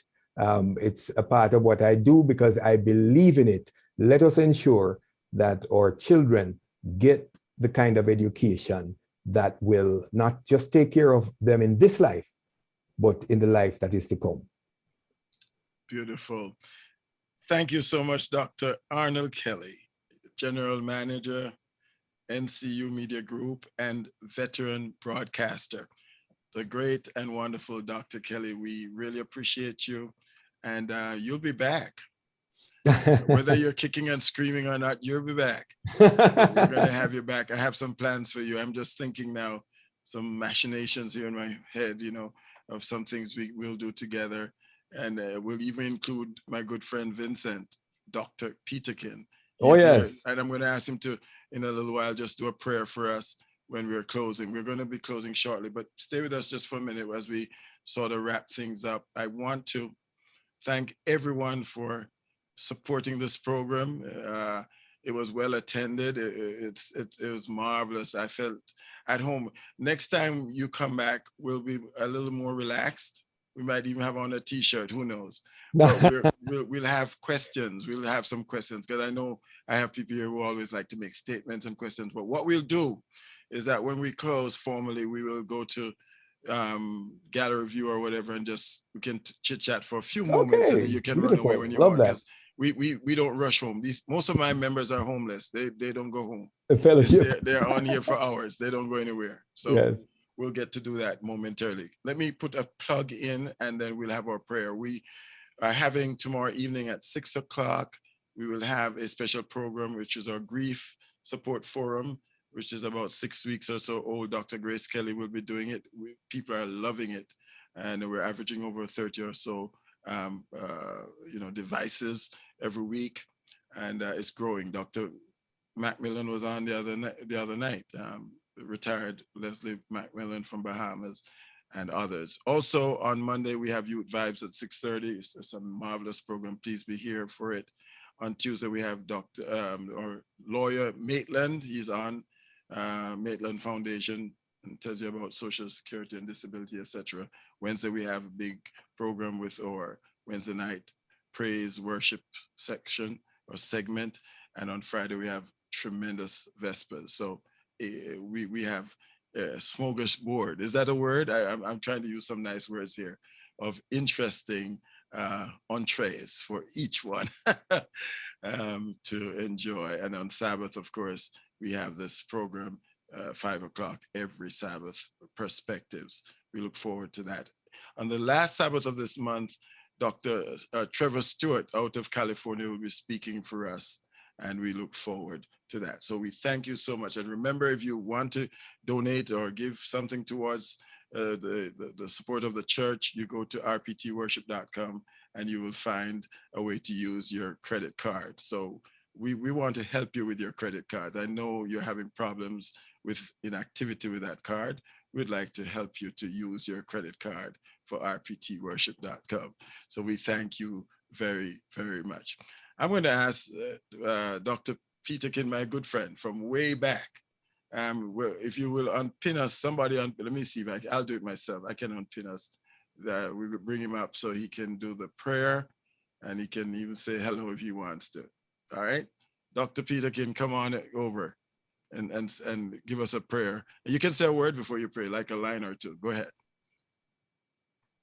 Thank you so much, Pastor Wright, for the privilege of being here with you and the entire team. What a wonderful experience that's been. And we are just happy for our homegrown Arnold Kelly. Yes, sir. Who has been gifted with the doctoral experience. Now we call him Dr. Arnold from the tribe of Kellys. And we're happy for him. And we just want to ask God to continue to bless him immensely as he continues to do exploit for him. The boy is with me. I will have the closing prayer. Our Heavenly Father, you have been so good to us. You have walked us safely through another Sabbath, and you have closed it with a wonderful program recognizing the work and worth of your son, Dr. Arnold Kelly. You have gifted him with the capacity of radio, media. You have gifted him with the ability to cheer, to speak, and we are so happy, Lord, that we celebrate him this evening. Thank you for the opportunity extended to him that he could share his experience on this platform. And we pray that you continue to bless him as he continues to do exploits for you in service to you and to humankind. We pray that you will bless him with gifted capacities, continue to enlarge his borders, and may as he continue his work, many will receive the blessings that come only from you, and he will not hesitate to give you the honor, the praise, and the glory. We thank you for Pastor Wright.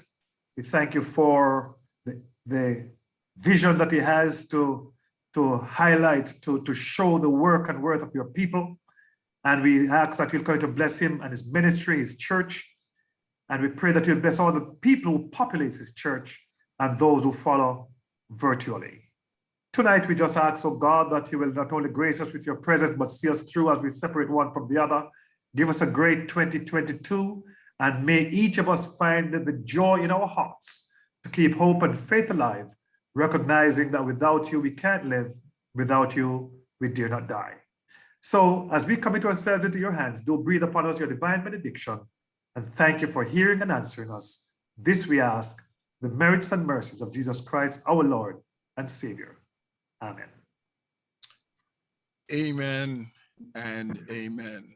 We're going to end our streaming now, but we're going to be still on with each other. So yes, I think it's just done.